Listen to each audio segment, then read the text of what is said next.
¿Y a dónde se fueron de Buen Fin?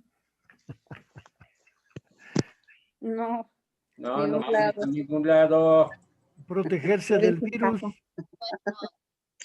Estar en la casa es lo más importante porque ahí estamos bien protegidos. Así es. Bueno, me da gusto volver a verlos. Miren, ya estamos aquí otra vez con el favor de Dios. El gusto es de nosotros.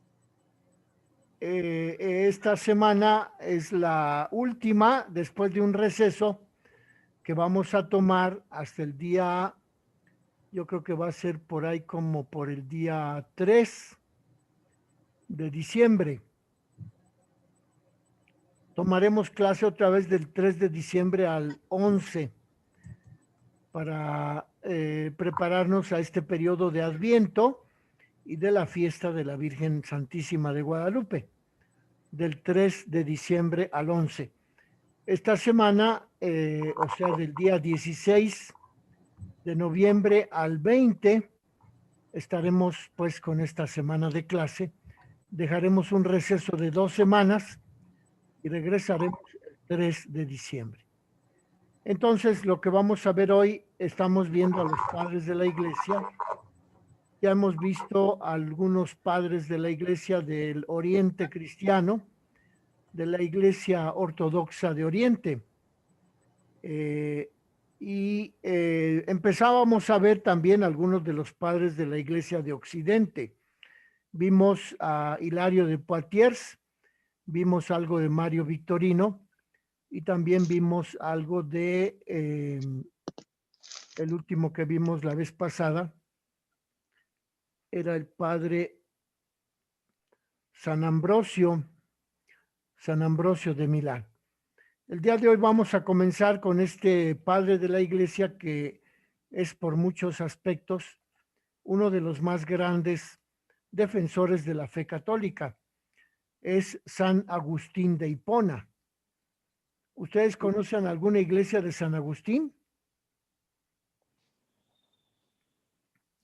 Pues como ven, en todo el mundo hay iglesias dedicadas a San Agustín. En Polanco. En Polanco está la más grande aquí en la Ciudad de México.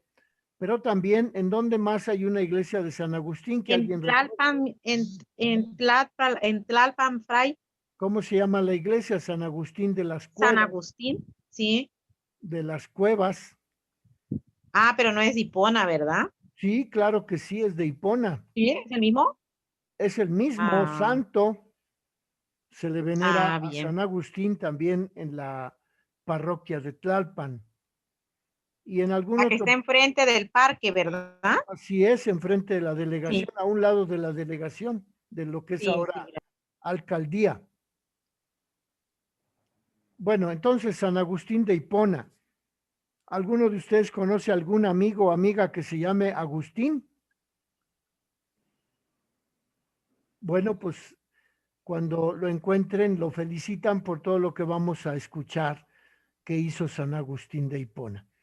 Bueno, entonces, como sabemos, San Agustín es el genio literario de la Iglesia de Occidente. ¿Por qué es el genio literario?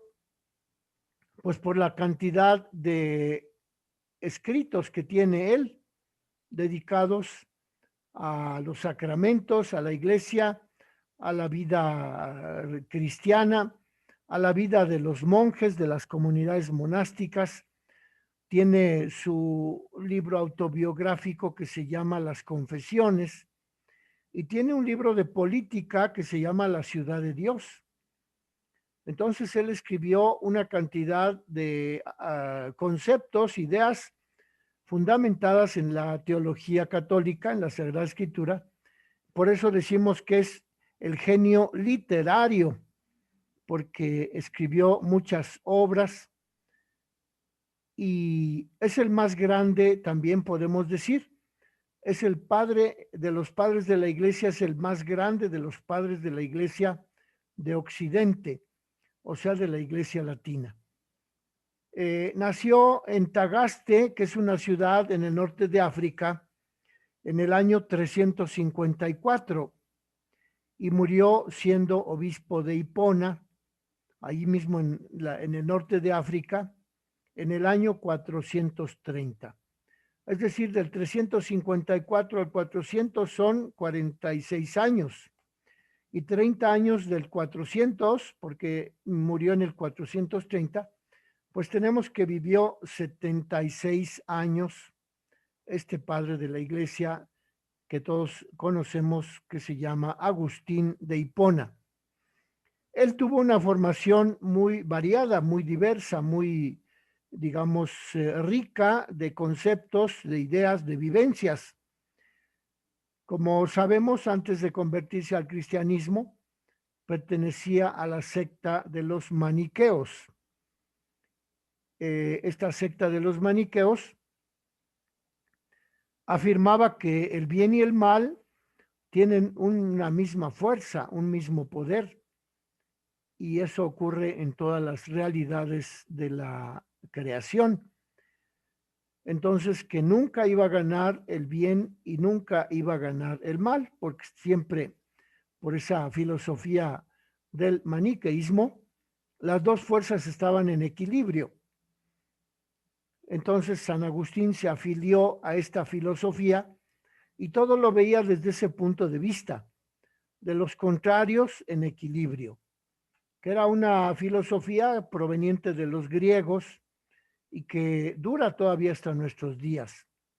Mucha gente cree que el mal tiene el mismo poder que el bien y que las cosas, la historia, el mundo, la voluntad del hombre, la misma vida humana, se dirige hacia su plenitud en esa constante lucha de los contrarios y que siempre están en equilibrio.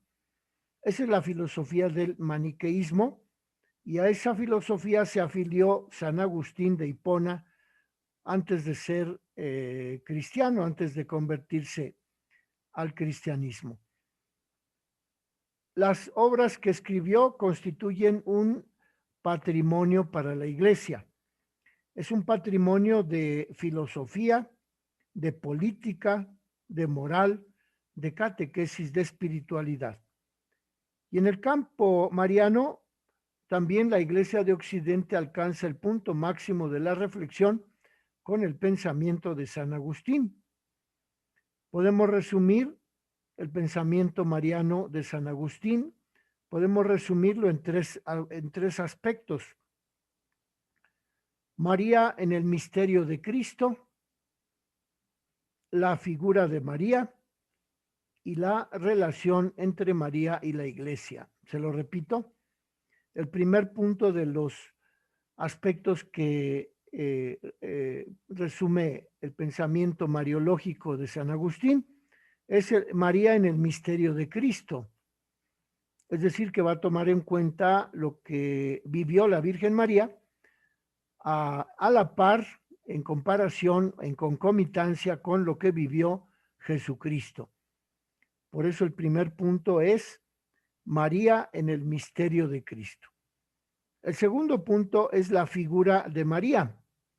Para hablar de esta figura de María, él se refiere a los aspectos del Evangelio que nos permiten designar las cualidades teológicas, las cualidades por las cuales la Virgen Santísima fue predilecta de Dios, partiendo del Evangelio.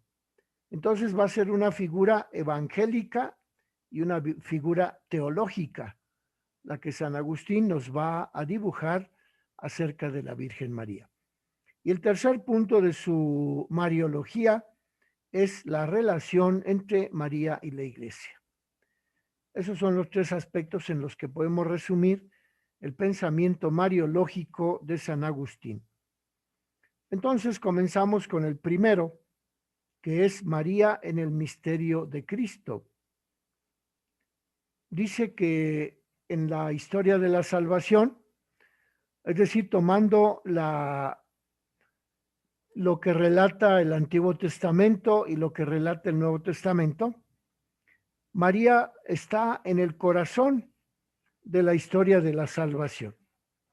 ¿Por qué dice San Agustín que la Virgen está en el centro, en el corazón de la historia de la salvación? Porque él explica las realidades de la fe católica tanto a los paganos como a los fieles cristianos, mostrando de qué manera la Virgen Santísima concibió en su vientre a Jesús y por medio de esa concepción, San Agustín toma pie para afirmar los artículos del credo. De modo pues que, partiendo de la concepción virginal,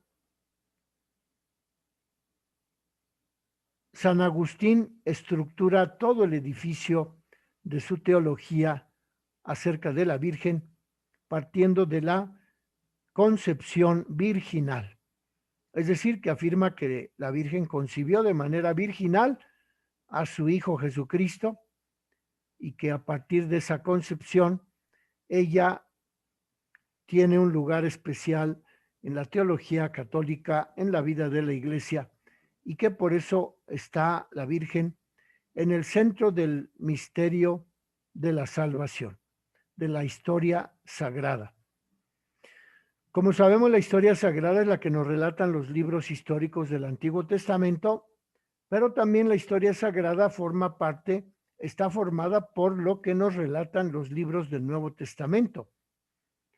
De modo pues que es toda una historia de salvación, la historia sagrada que nos relata el Antiguo Testamento en unión con lo que nos relata el Nuevo Testamento. Y dice que todos los seres humanos están infectados por el pecado original. Para San Agustín, todos los seres humanos nacen con ese pecado original a causa de la relación sexual entre hombre y mujer, que es una relación dominada por la concupiscencia, por el instinto, digamos, por esa pasión que el hombre y la mujer tienen y cultivan a la hora de casarse, a la hora de tener un hijo, a la hora de engendrar a un ser humano. Por eso dice San Agustín que todo ser humano participa del pecado original porque nace de una relación sexual entre hombre y mujer, y esa relación sexual está dominada por la concupiscencia, por el sexo, por el instinto.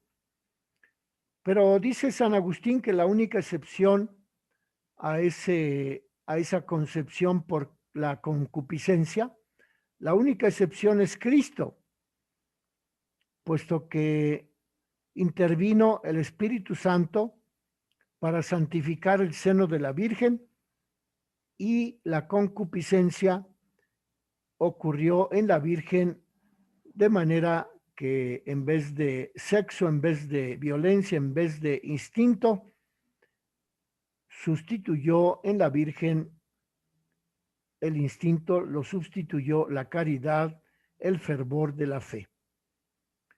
Dice así San Agustín: con motivo de la concepción de Jesús en el seno de una virgen, la concepción no fue una concepción fogosa causada por la concupiscencia de la carne, sino que en María el Hijo de Dios se encarnó con el fervor de la caridad que dimana de la fe. Vean ustedes aquí la explicación que hace San Agustín acerca de qué manera el Señor Jesucristo no fue concebido con el pecado original, puesto que en la concepción virginal de Jesucristo en el seno de la Virgen nunca hubo un momento de concupiscencia de la carne, sino que la Virgen concibió con el fervor de la caridad que deriva de la fe en Dios Todopoderoso. Por eso San Agustín dice de Cristo que fue nacido por obra del Espíritu Santo y de María Virgen. Aquí pues San Agustín se refiere al credo que ya se proclamaba en las iglesias, en las comunidades cristianas, antes de que él fuera obispo. El Señor Jesucristo fue concebido por el fervor de la fe de la Virgen en la caridad que dimana de esa fe que tenía la Virgen. Y fue nacido por obra del Espíritu Santo y de María Virgen. Esto lo dice San Agustín en el Sermón 214.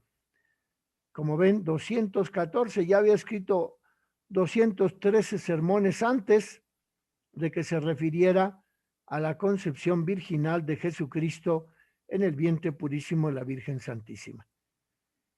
Y el otro punto en que nos introduce San Agustín es que la Virgen al concebir se mantuvo virgen al concebir, virgen en el parto, virgen durante la gestación y virgen perpetua. Eso lo dice San Agustín en el Sermón 186. De modo pues que para San Agustín la Virgen Santísima se mantuvo siempre virgen y la concepción virginal de Jesucristo, el Hijo de Dios, en el seno de la Virgen, no ocurrió por medio de la concupiscencia de la carne, sino con el fervor de la caridad que deriva de la fe con que la Virgen Santísima creyó el mensaje, el anuncio del ángel. De modo pues que el tema que defiende aquí San Agustín es la concepción virginal, la concepción de Jesucristo en el vientre de la Virgen, sin que haya cometido pecado original el Señor Jesucristo. En cambio, todos los demás seres humanos, pues sí, por el hecho de que somos engendrados por un acto de concupiscencia de la carne, estamos sometidos al pecado original, cosa que no sucedió en la concepción de Cristo, porque allí no hubo concupiscencia de la carne, sino, dice San Agustín, fue el fervor de la caridad de la Virgen que derivó de la fe que ella tuvo en el anuncio que le hizo el ángel. Y entonces la Virgen es perpetua, Virgen al concebir, Virgen durante la gestación, Virgen a la hora de dar a luz. Ese es el otro aspecto de la Mariología de San Agustín. Por una parte decíamos que habla de la concepción virginal de Cristo en el seno de la Virgen y que por ello Cristo no nació con el pecado original.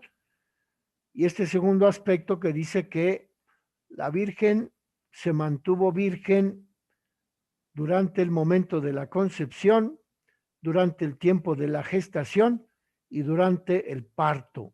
Al dar a luz a su Hijo Jesucristo, dice San Agustín, también la Virgen se mantuvo intacta. Por eso en ese Sermón 186 aplica lo que ya decía Tertuliano. Por una mujer vino la muerte y por una mujer, por otra mujer vino la vida. Se refiere a Eva cuando habla de que por una mujer vino la muerte, es decir, el pecado, la separación, el alejamiento de Dios.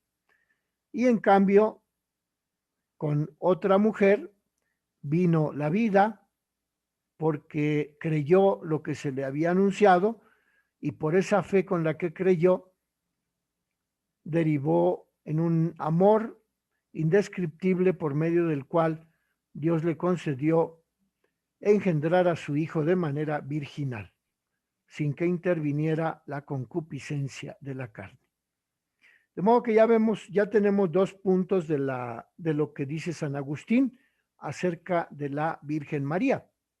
Lo primero que dice es que Cristo no fue contaminado por el pecado original, porque su concepción no tuvo lugar por medio de la concupiscencia. Y el segundo punto de la mariología, de la teología de la Virgen de la que habla San Agustín, es que ella fue virgen en el momento en que concibió, en el momento, en el tiempo que duró su embarazo y en el momento en que dio a luz a su Hijo Jesucristo. Es virgen durante el parto, virgen durante su gestación, virgen al dar a luz, virgen perpetua. Y luego, ¿qué nos dice San Agustín acerca de la figura evangélica y de la figura teológica? Es el tercer punto que vamos a estudiar acerca de lo que dice San Agustín respecto de la mariología, es decir, de la explicación teológica de la vida de la Virgen como la encontramos en los evangelios. Dice que San Agustín dice que consideremos la figura teológica de la Virgen Santísima. Esa figura teológica consiste en que María fue excluida de cualquier pecado. A causa de que fue elegida por Dios, ella fue excluida de cualquier pecado.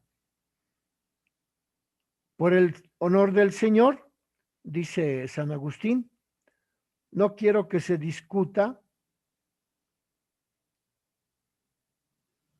la posibilidad de que María haya caído en el pecado.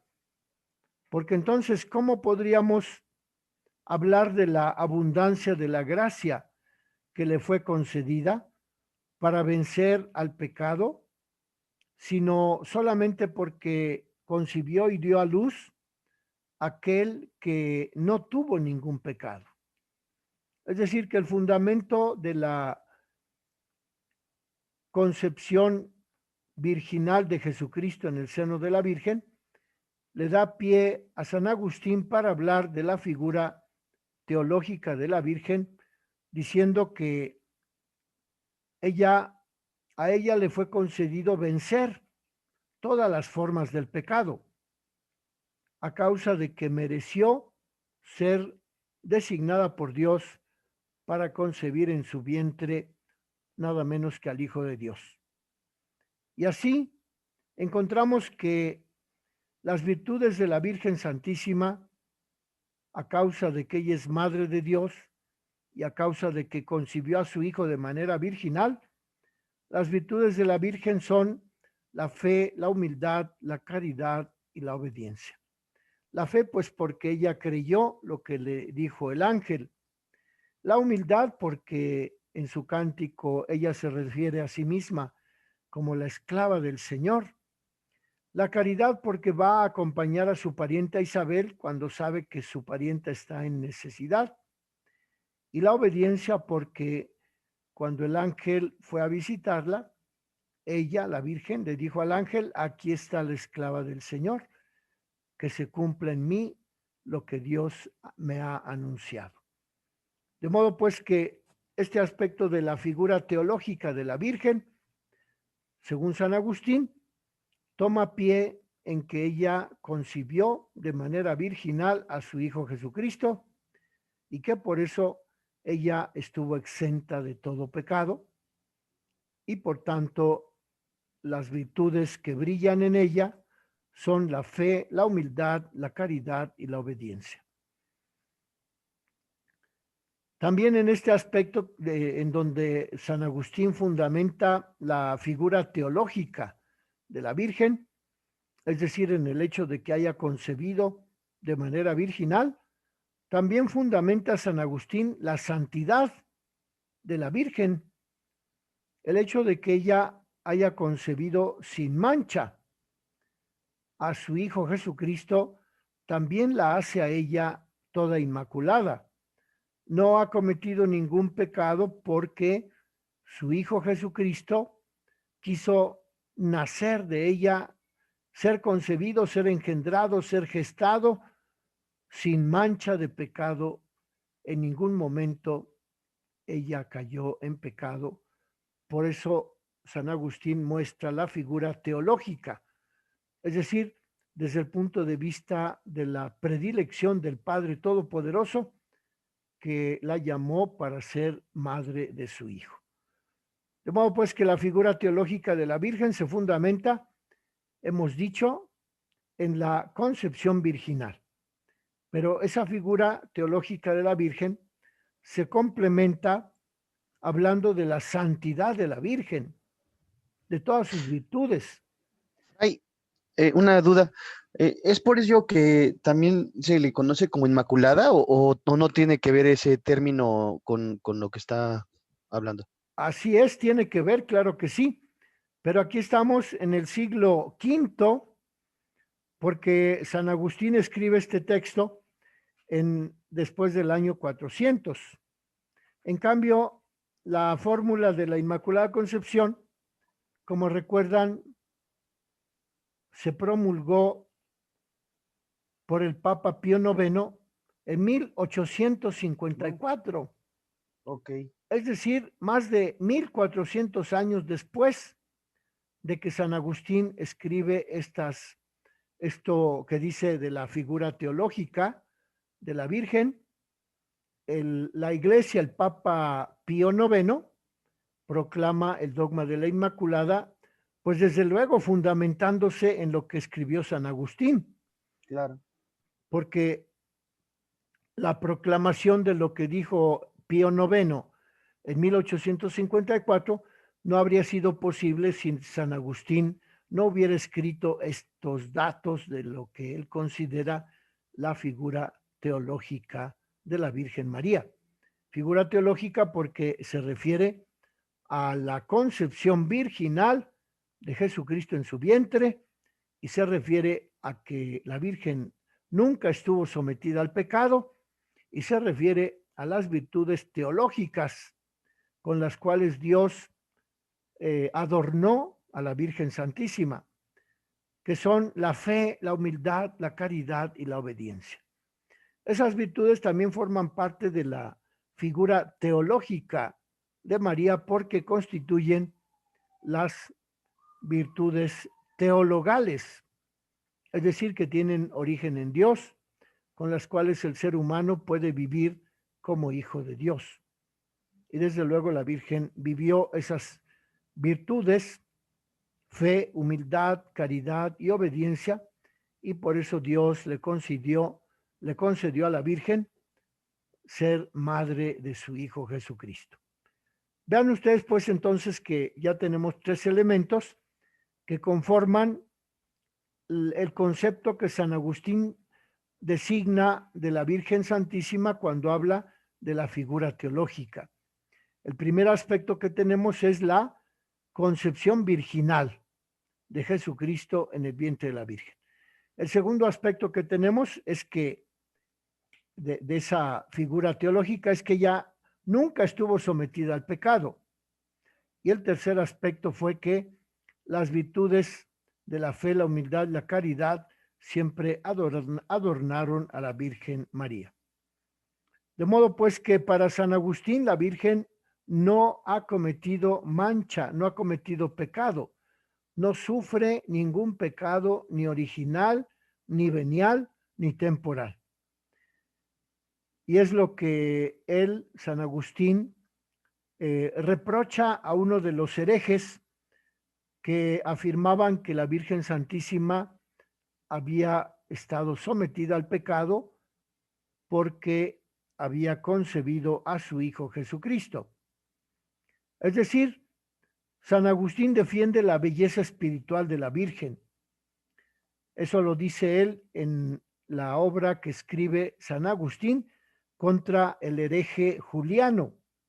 Le dice así: no ponemos a María bajo el poder del diablo como consecuencia de su nacimiento, porque la condición de haber sido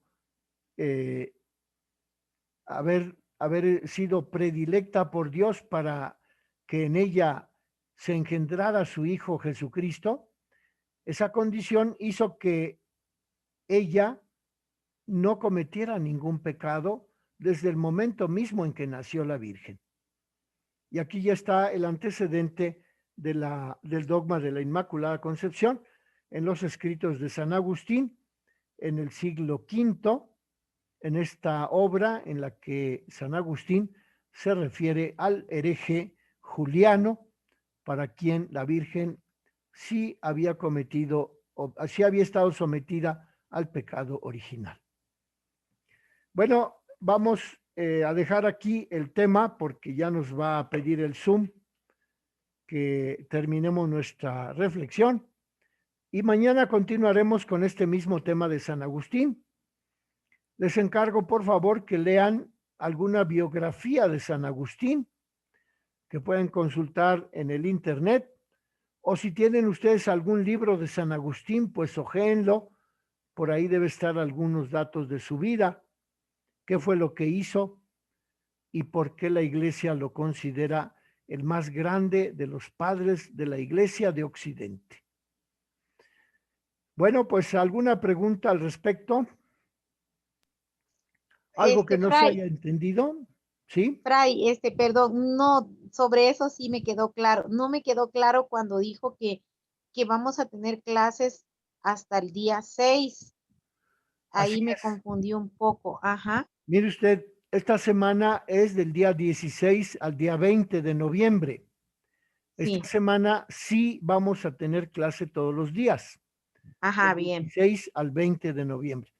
Pero Ajá. después vamos a tener semana y media de descanso, es decir, del día 23 de noviembre, que es lunes, al día 3 de diciembre, que es jueves. Ajá. El jueves 3 de diciembre nos volveremos a ver para tocar los temas del Adviento, de la Inmaculada Concepción y de la Virgen de Guadalupe. Esos temas los hablaremos del día 3 de diciembre al 11 de diciembre. Y ese es el último día de clases hasta enero que había usted dicho, ¿verdad? Así ¿O cuándo? es, ¿Febrero? que después No. vamos a vernos hasta el día 15 de enero, Ajá. Dios mediante. Ah, bien. Bueno, ahora sí me quedó claro. Gracias. Muy bien, pues les pedimos también un donativo, si nos ayudan para continuar con este tema del el Zoom, dando clases por internet. Pues para pagar el internet, que tenemos que pagar 500 pesos cada mes, y tenemos que pagar la luz, y tenemos que pagar las fotocopias, y tenemos que pagar pues este trabajo que estamos realizando. Les pedimos que si pueden darnos un donativo, se los vamos a agradecer. A su correo les enviaré la cuenta del banco a donde pueden depositar. Está bien, Fray. Pues muchas gracias. Gracias a usted, Fray. Hasta luego. Estamos en contacto. Mañana nos vemos. Sí, Fray, Que tengan gracias. bonita tarde, gracias. La bendición de Dios Gracias, Fray. Todopoderoso, Padre, Hijo, Espíritu Santo, descienda sobre ustedes y los acompañe siempre. Gracias, Fray. Gracias. Amén. Amén. Hasta luego. Amén.